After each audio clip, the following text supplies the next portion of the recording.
অনেক ঠান্ডা লেগে গেছে।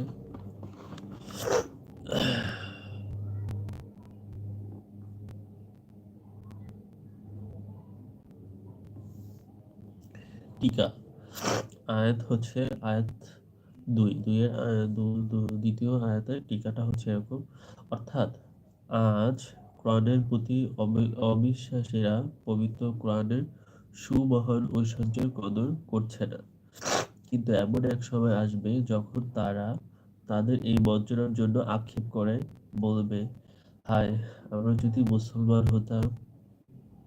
এখন প্রশ্ন হলো, সে সময় কবে আসবে? ইবনুল আম্বারি বলেন, দুনিয়া এবং আখিরাতে যখনই মুসলমানরা কোনো বিষয়ে সফলতা পাবে, তখনই কাফেররা বলবে, হায়, আমরা যদি মুসলমান হতাম। যেমন বদর যুদ্ধ সহ মুসলমানদের প্রতিটি বিজয়ের পর কাফিররা এটা ব্যাকুলভাবে অনুভব করেছে।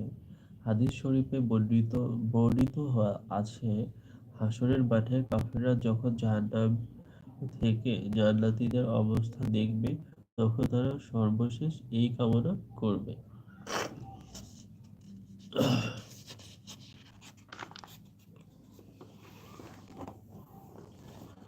প্রত্যেক বিতাড়িত শয়তান হতে তা রক্ষা করে। কেউ যদি গোপনে শুনে, তবে উজ্জ্বল দীপ্ত শিখা তার পশ্চাৎ ধাবন করে। আর আমি জমিনকে বিস্তৃত করলাম, তাতে পাহাড় স্থাপন করেছি, এবং আমি সেখানে তোমাদের জন্য পরিমিত বস্তু উদ্গত করলাম। তাতে তোমাদের জন্য জীবিকার উপকরণ সৃষ্টি করলাম, ও তাদের জন্য করেছি যাদের ব্যবস্থা তোমরা করো না। আমার কাছে প্রত্যেক বস্তুর ভান্ডার আছে, আর আমি তার নির্দিষ্ট পরিমাণ সরবরাহ করতে থাকি। আর আমি বৃষ্টিপূর্ণ বায়ু প্রেরণ করি, অতঃপর আকাশ হতে বৃষ্টি বর্ষায়, তা তোমাদেরকেই পান করাই, এবং তার ভান্ডার তোমাদের নয়। আমি জীবন দান করি, আমি মৃত্যু দান করি, এবং আমি তার চূড়ান্ত মালিক।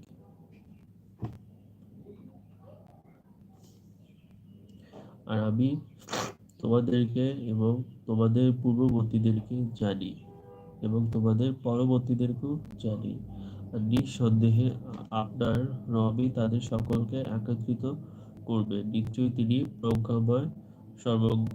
এবং নিশ্চয়ই মানুষকে পচা কাদা হতে তৈরি শুষ্ক মৃত্তিকা দ্বারা সৃষ্টি করলাম, আর এর পূর্বে অতি উত্তপ্ত বায়ুর অগ্নি হতে জিনকে সৃষ্টি করেছি। স্মরণ করুন যখন আপনার রব ফেরেশতাদেরকে বললেন, আমি মানুষ তৈরি করব পচা কাদা হতে তৈরি শুষ্ক মাটি দিয়ে। অতঃপর যখন তাকে সবার করে ভেতরে রূহ দেব, তখন তোমরা সিজদায় অবনীত হবে।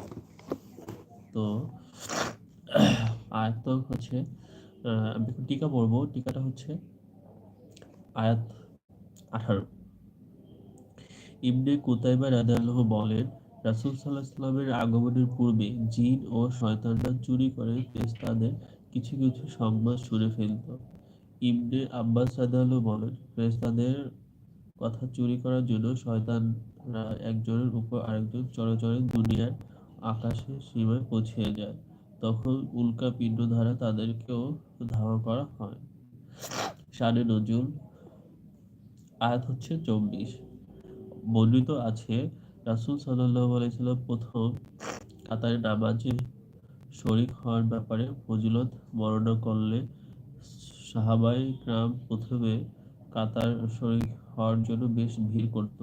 এ প্রসঙ্গে এই আয়াত নাজিল হয়। অন্য রিওয়ায়েতে আছে, ইসলামের শুরু যুগে একবার এক রূপসী মহিলা রাসূল সাল্লাল্লাহু আলাইহি ওয়াসাল্লাম এর পেছনে নামাজের জন্য দাঁড়ায়।